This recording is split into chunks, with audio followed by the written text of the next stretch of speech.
Bem-vindos! Está começando mais um Pod 7. Eu já estou empolgado com o bate-papo que a gente vai ter aqui. Nós vamos falar de criptoativos, investimento, mas educação financeira. Olha, pega papel e caneta porque o bate-papo é para você. Já quero perguntar para você, você já se inscreveu no canal? Ainda não? Inscreva-se agora, compartilhe, ative as notificações. Quando a gente faz isso, a mensagem chega para mais pessoas. Vamos direto ao assunto?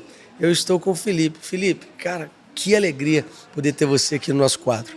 Prazer é meu, Bispo. Obrigado pelo convite. É uma honra estar aqui e compartilhar um pouco do que eu aprendi e venho aprendendo ao longo dos anos, né? Lidando com essa parte de investimento em criptoativos, e vai ser um prazer compartilhar isso aí com sua audiência. O bastidor aqui, eu já estava aqui, eu falei, caramba, tem que anotar isso que ele falou. Podia estar filmando já. Eu já podia estar gravando, né? Porque já tivemos muitas instruções aqui. Mas antes da gente começar o bate-papo mesmo, entrar um pouco a fundo, quem é o Felipe? Bom, é difícil falar isso, né? Porque eu acho que falar da gente mesmo pela nossa ótica é um pouco complicado, né? Mas eu sou pai de 3 heranças do Senhor, né? O Samuel, o Noah e a Zoe. Sou casado com a Camila, minha esposa, que eu amo. Devo muito da minha história ao apoio dela, sempre me apoiou em tudo. A Camila, tudo que eu falo com ela, ela nunca fala, amor, vai lá, faz, se você acredita, tô com você. E eu gosto de falar que eu sou empreendedor por natureza, que eu empreendo desde quando eu me lembro. Meu primeiro empreendimento foi um pé de acerola que meu pai tinha no quintal de casa.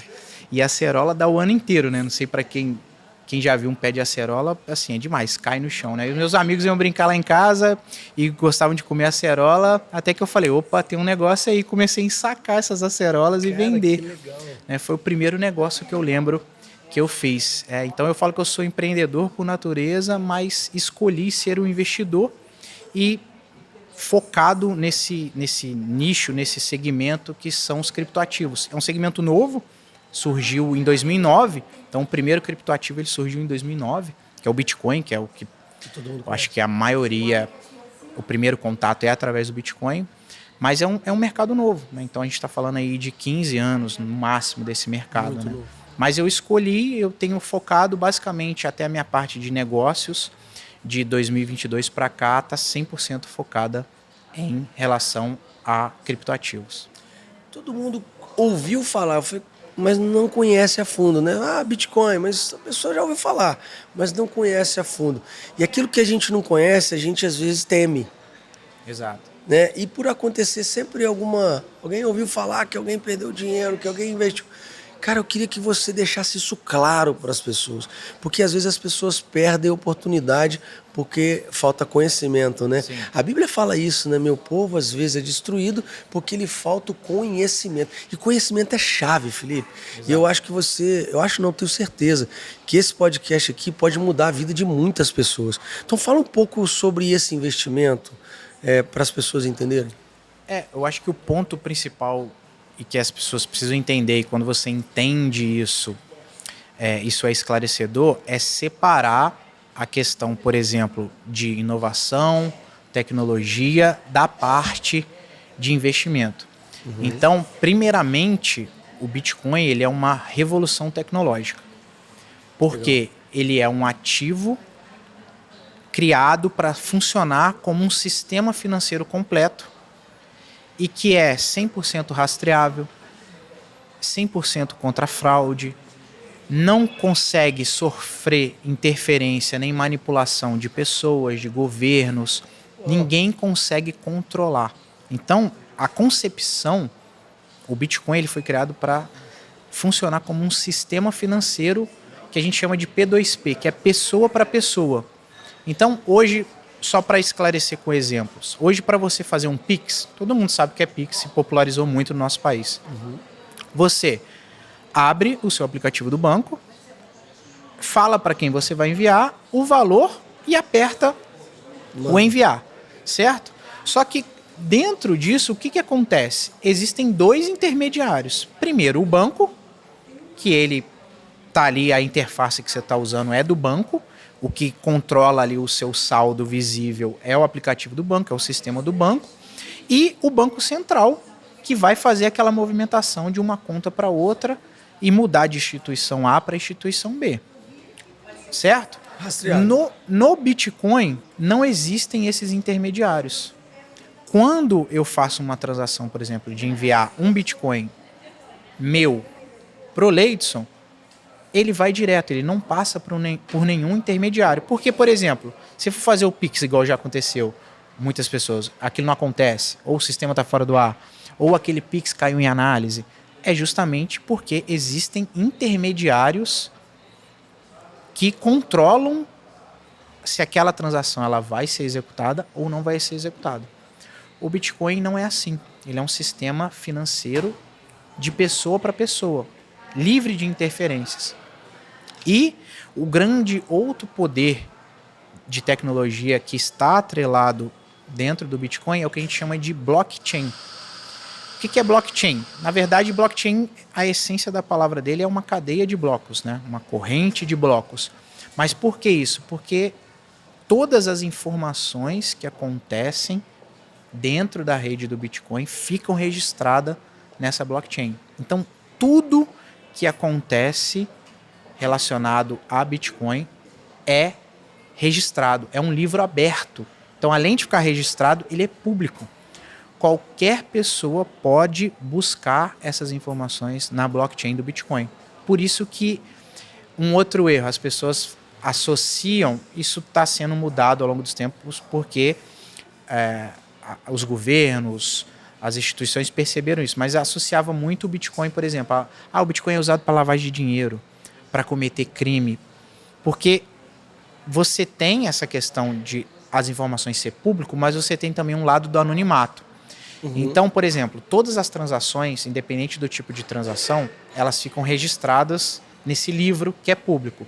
Só que ninguém sabe, a não ser que as partes se deixam ser conhecidas, quem são as pontas. Então, vou agora... Agora vou explicar. Então, quando eu vou transacionar com o Leidson, essa transação fica registrada. Existe uma chave, um registro que é gerado dessa transação, falando que saiu do A, da minha carteira, e foi para a carteira B. Uhum. Só que não tem como saber quem é o dono da carteira, a não ser que eu permita e tenha essa informação pública. Então, ele tem essa parte de anonimato, mas o registro é público e acessível a qualquer pessoa. Então, todo aquele rastro ele vai sendo acompanhado para onde ele for, desde a origem até o final. Tem um exemplo de um hack, uma corretora em 2013, se eu não estou enganado. Se eu estiver falando algum dado aqui, depois eu até pesquiso para trazer isso. Mas foi por ali, 2013, 2014, era a maior corretora de criptoativos do mundo. E ela foi hackeada. Roubaram lá 600 mil bitcoins dessa corretora. Foram pegar os responsáveis por esse hack ano passado. Por que eles conseguiram pegar? Porque tudo vai ficando registrado. Então, alguma hora alguém vai transformar aquilo em dólar, em euro, para comprar alguma coisa. Ele ficou só com moeda e não tinha como pegar. Então, na hora que ele transformou para o dinheiro, pegou. Por quê? Você vai precisar de um liquidante. Você vai precisar de alguém que compra aquele ativo de você e te dê dólar, te dê euro. Né? Então, o que eles ficaram fazendo por anos? Pegando aqueles ativos, mandaram para milhares de carteiras e outras milhares de carteiras e outras e tentaram passar por sistemas que a gente que fazem tipo um embaralhamento com outros bitcoins para tentar.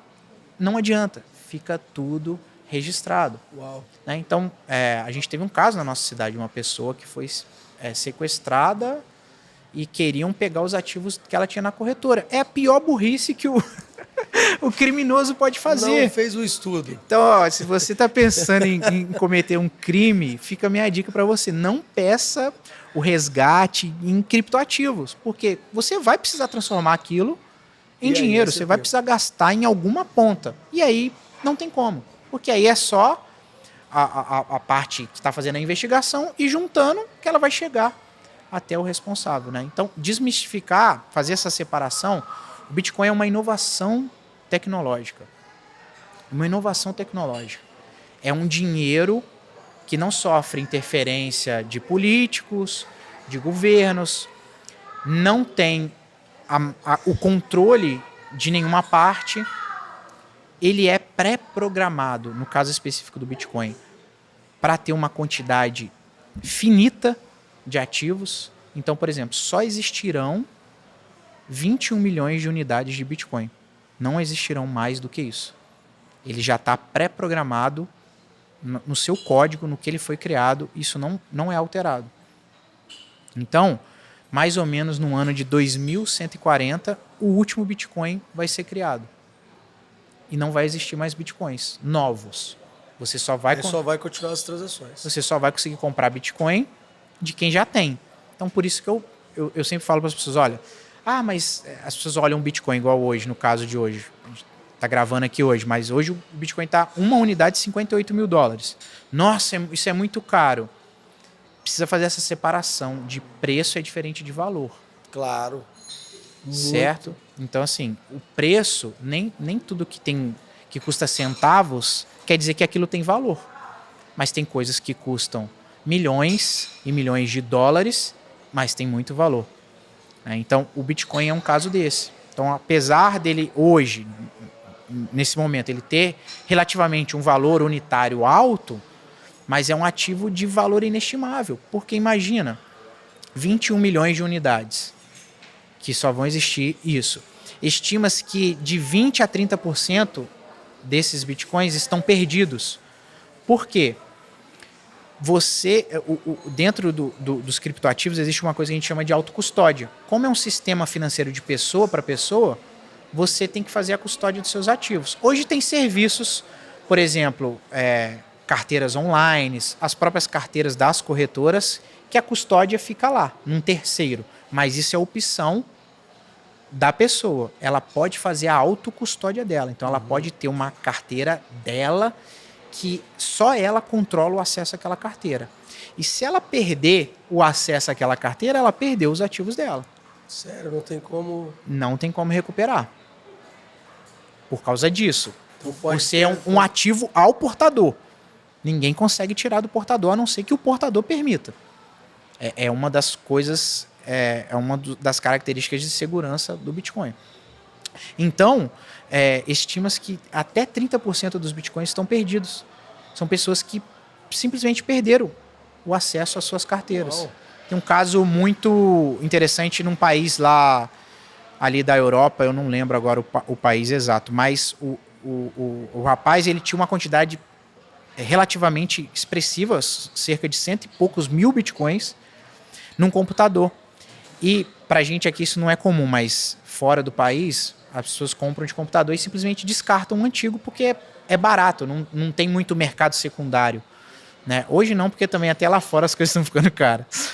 Mas ele comprou um novo, igual, descartou um antigo e depois que ele foi lembrar, que ele viu que o preço do Bitcoin estava absurdamente alto, porque lá atrás os bitcoins eram dados de graça, porque não tinha valor.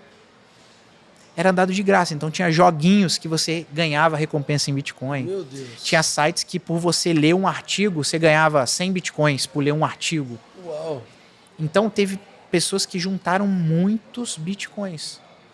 Lá atrás, minerar Bitcoin, que é o processo... Alguém que viu a possibilidade, conseguiu enxergar, ficou milionário. Sim, sim. Mas a maioria, até as pessoas que tinham muitos Bitcoins naquela época, não davam valor para aquilo.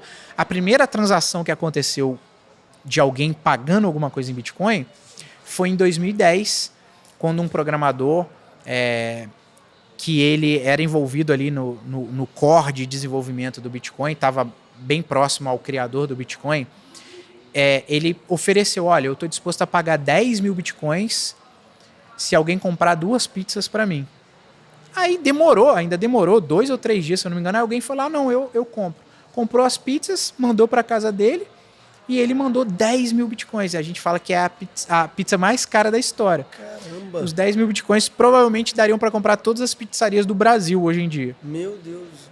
em valor, né? Então, assim, o que acontece? As pessoas lá atrás não davam muita importância, né? Voltando nesse caso. Então, ele descartou o notebook dele. Depois que ele percebeu, né, a ação não muito inteligente que ele fez, ele está num processo lá na cidade dele tentando permitir que a prefeitura libere para que ele faça uma escavação no lixão da cidade. Atrás do... Porque se ele recuperar... Olha só, ele está disposto a gastar esse dinheiro. Ele até conseguiu parceria com algumas empresas que toparam para revirar o lixão, para achar esse notebook, para ele recuperar os bitcoins. O valor vai ser tão alto que vai ser possível pagar toda a operação, dar lucro para as pessoas, e ele ainda vai dar uma grande parte para a prefeitura. Uau! Mas a prefeitura não quer, porque mexer com o lixão você acaba, né, prejudicando o ambiente como um todo. Mas só para o pessoal entender como a visão em relação à percepção de valor para o Bitcoin há até poucos anos atrás não era como a que é hoje. Cara, você falou assim, e a gente fica aqui só, eu fiquei aqui só aprendendo, né? É muita informação, você está entendendo que às vezes a desinformação leva a gente a perder a oportunidade. Sim. Felipe, hoje você dá aula sobre isso.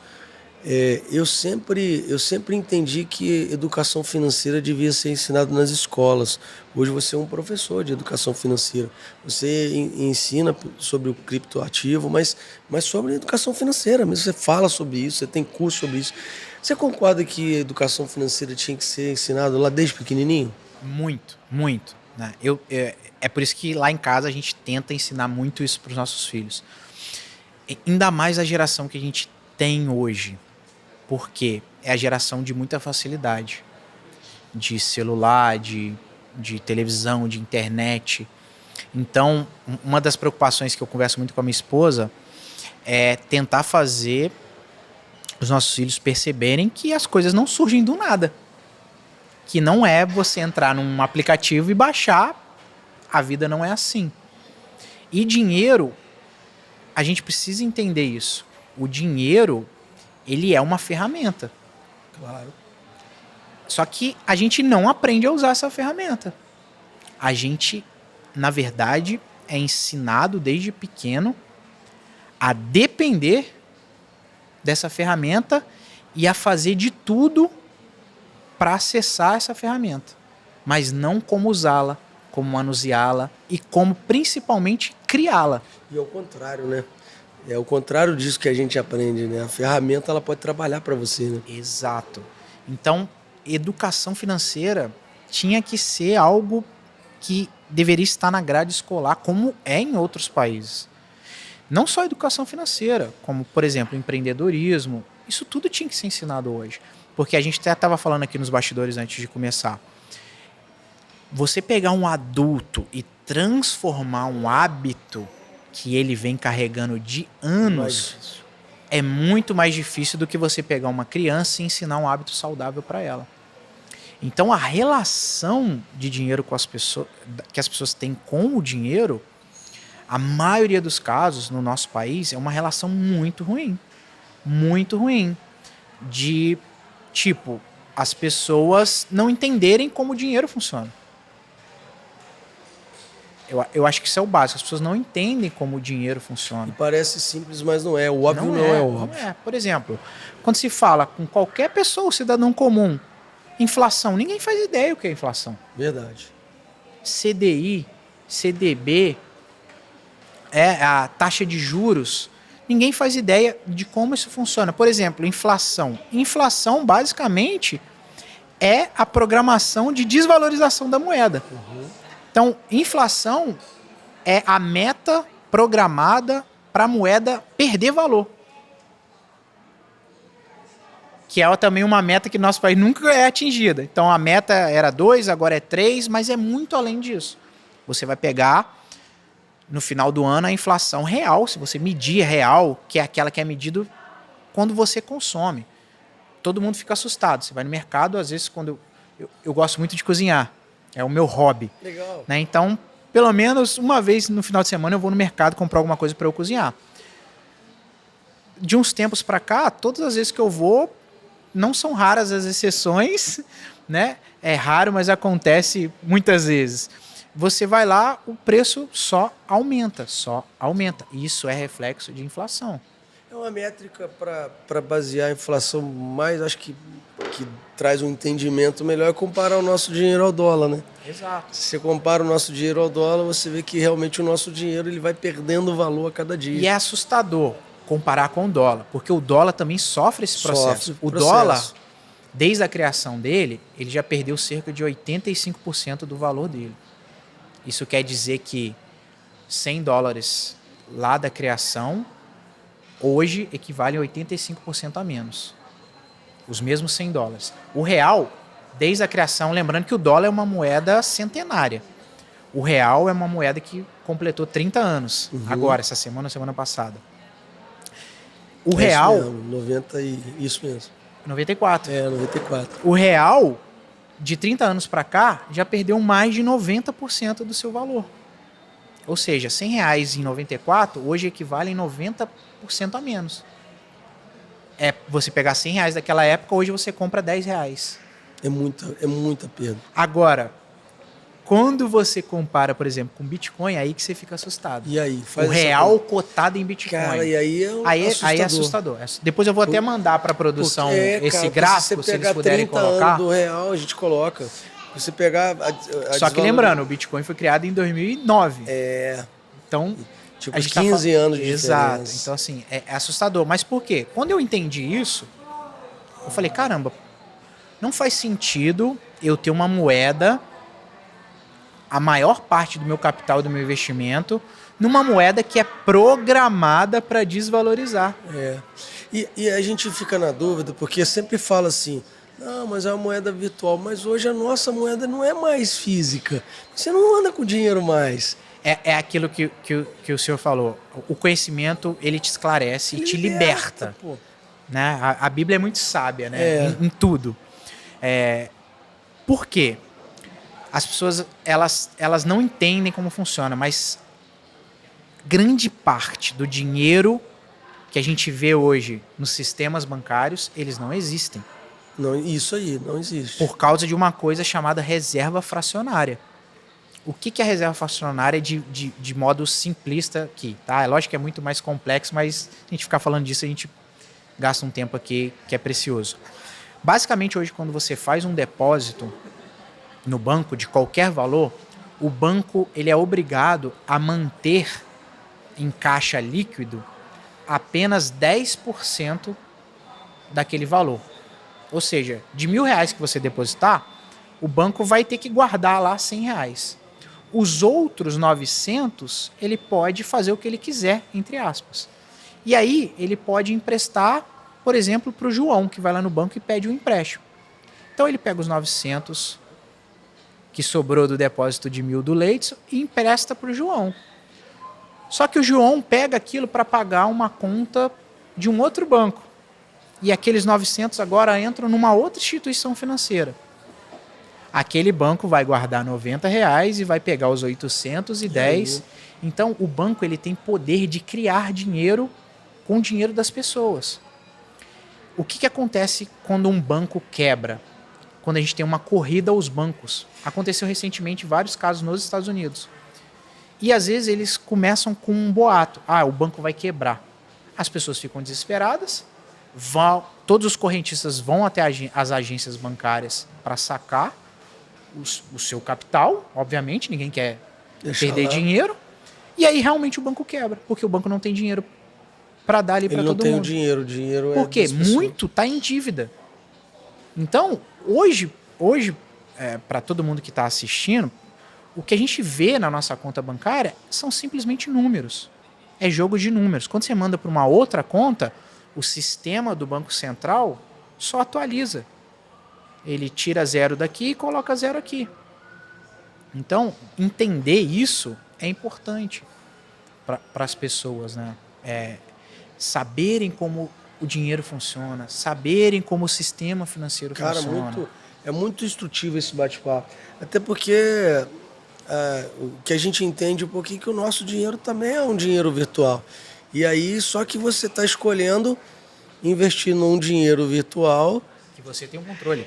que você tem o controle e que eles valorizam muito. É uma escolha sua, onde você tem outras opções. E aí agora, para a gente já encaminhar para o final, Felipe, cara, você ensina isso nos teus cursos? Você fala sobre isso? A galera aprende isso com você? Não só fazer os investimentos, mas esse beabá, esse óbvio que não é óbvio, a gente consegue aprender estudando com você? Sim, hoje eu não empreendia nisso, né? É até uma coisa que a minha esposa, ela me incentivou muito lá atrás, né? Acabou que eu não contei aqui, mas eu conheci o Bitcoin em 2010, um ano após a sua criação. Só que era um processo extremamente complicado. Ou você conseguia transacionar com quem já tinha Bitcoins, ou você instalava o software do Bitcoin na sua máquina para fazer o processo que a gente chama de mineração, que é o processo que se criam novos Bitcoins. Aí pode ficar para um outro bate-papo, porque A gente faz o segundo. é um conceito muito complexo. Legal. As pessoas até têm dificuldade de entender como Bitcoins são criados, mas depois você entende, você percebe que é simples. Mas eu achei muito complexo e desisti em 2010. Quando foi em 2014, eu li uma matéria em uma revista no Brasil falando sobre o Bitcoin. E aí as coisas já tinham andado bastante. Eu falei, nossa, perdi uma oportunidade que eu já tinha entendido, percebido o valor no Bitcoin em 2010, só que em 2014 eu falei, caramba, vingou. E vai continuar crescendo isso daqui. Então, eu entrei em 2014 e nunca mais olhei para trás, mas eu nunca pensei em ensinar as pessoas. Até a minha esposa, na época, ela falava, porque ninguém falava disso no Brasil. Tinha um ou outro, mas era assim, né? O YouTube não tinha popularidade como tem hoje. Ela falou, amor, faz um canal no YouTube, fala disso. E eu acabei deixando para lá. Mas sempre em grandes movimentos de alta, como a gente viveu, por exemplo, em 2017, 2020, 2021 e agora a gente está vivendo novamente, as pessoas sempre me procuram. Porque, de uma forma ou de outra, eu sempre coloquei isso nas minhas redes sociais. Tem postagem minha falando de Bitcoin no meu Instagram de 2015. Né? Então, as pessoas, principalmente as próximas a mim... Então, em 2021, eu criei uma turma de mentoria. Eu estava tentando me levantar de uma depressão por causa de algo que aconteceu em 2019. Em 2019, eu perdi tudo que eu havia juntado em criptoativos de 2014 até 2019, num golpe. Com 5 anos de experiência, Uau. eu perdi, naquela época, cerca de 30 bitcoins. Uau. Se a gente for fazer o cálculo disso hoje, dá quase 10 milhões de reais em valores atuais. E puramente por uma coisa que envolve finanças, as pessoas perdem muito dinheiro por causa de uma coisa que foi o que me tocou, ganância. Puramente ganância. Eu não precisava fazer o que eu fiz, porque o que eu já estava fazendo já estava dando certo.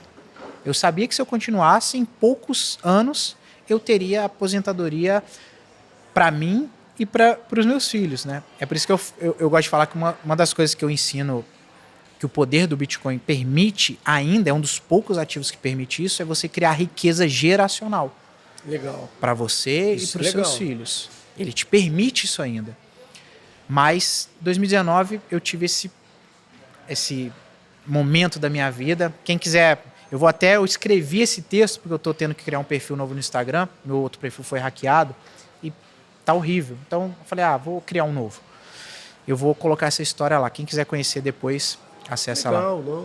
Não, cara, que é o que eu te falei aqui. A gente tem que fazer um outro, um bate-papo 2 para a gente poder ensinar mais, porque foi muito conteúdo. Mas eu acredito, Felipe, que todos nós temos um superpoder.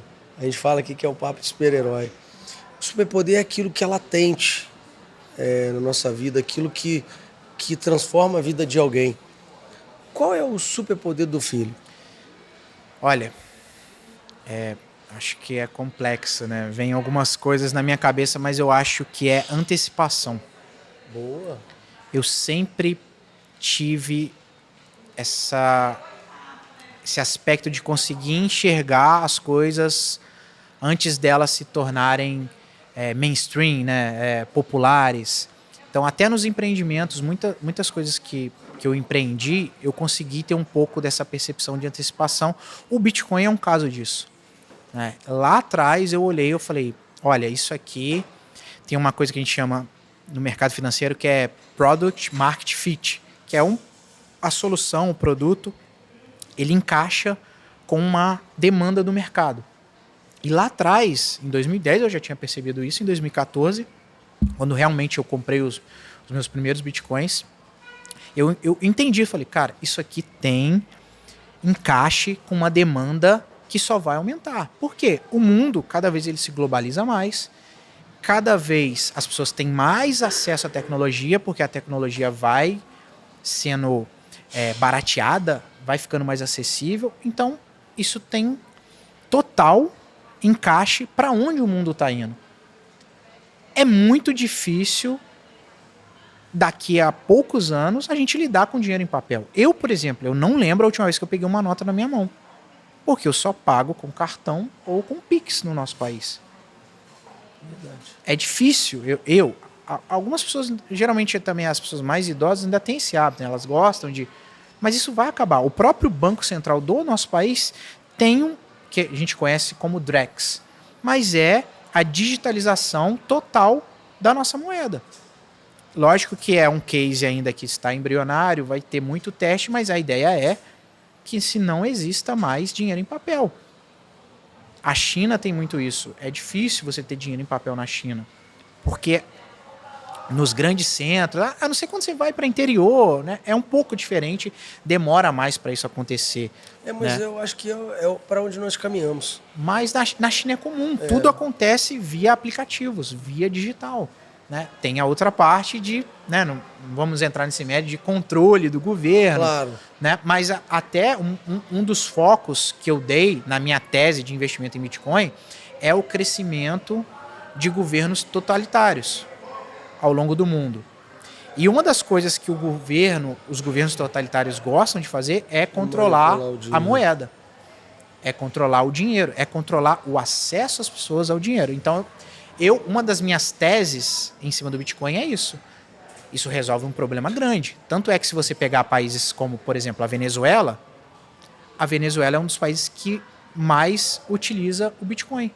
Porque é a única alternativa que as pessoas têm para transacionar entre elas numa moeda que não perde valor todos os dias. Muito bom isso. Muito bem, muito bem. Essa fala é muito importante. Ela esclarece, né? Então, assim, acabei que eu não respondi sobre educação. Hoje eu tenho algumas coisas de educação, né, de 2022 para cá, eu comecei a dar um pouco de foco nisso. Então, eu tenho hoje uma assinatura que basicamente, eu permito que as pessoas acessem o meu portfólio, elas vejam o que eu estou fazendo para mim, para elas poderem fazer para ela, e ali dentro tem uma parte educacional, ensinando para elas o básico. O que é o Bitcoin, o que são os criptoativos, o que são os ciclos de mercado, como se interfere no preço dos ativos, o que são narrativas, né? A minha tese de investimento em criptoativos ela se baseia em narrativas. Então, ali tem todo esse é o básico, para quem quer começar e não errar. Porque hoje são mais de 20 mil criptoativos. Como é que você define qual que é bom? Né? Difícil, né? Eu tô nisso desde 2014, sozinho, 10 anos. Pegar alguém que tem conhecimento. Então, assim, vai levar tempo até você perceber um projeto de criptoativo novo, se aquilo tem potencial ou não tem. Então, a minha ideia ali é que você tenha acesso ao que eu tô fazendo para mim. E onde que a galera consegue pegar? No Instagram? Deixa pra gente aí.